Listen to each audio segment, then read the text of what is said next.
Well, 'tis the season for cabinet nominations and confirmations. As President-elect Biden puts the final touches on his cabinet, I thought it might be helpful to share the typical factors that a president considers when selecting their cabinet nominees.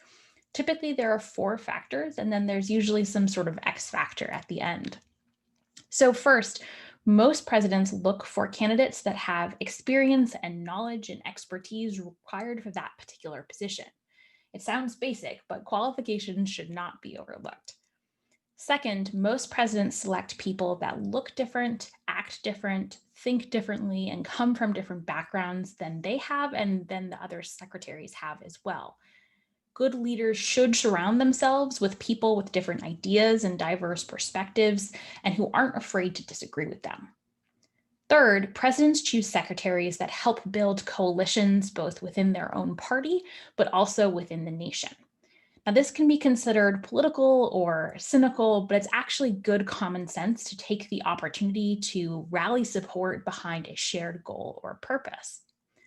The final consideration is whether or not the president can have a good working relationship with that particular secretary. Now, these close personal relationships are often derided by pundits and observers, but it's actually quite essential. Nothing tanks an administration or a cabinet faster than inviting in discord from day one. So it's really valuable for presidents to think about how interpersonal dynamics might affect the cabinet as a whole. This year, the X factor that's serving as sort of the fifth consideration is whether or not secretaries have previous governing experience.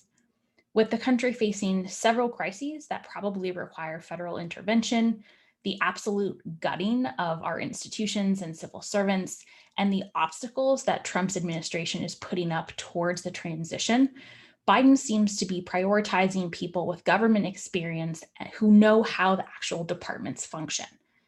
Or put another way, he wants to select people who know where the printer is and how it works and how to refill the printer cartridges so that there's less of a learning curve on day one and they can get back to work trying to rebuild those institutions with less time transitioning.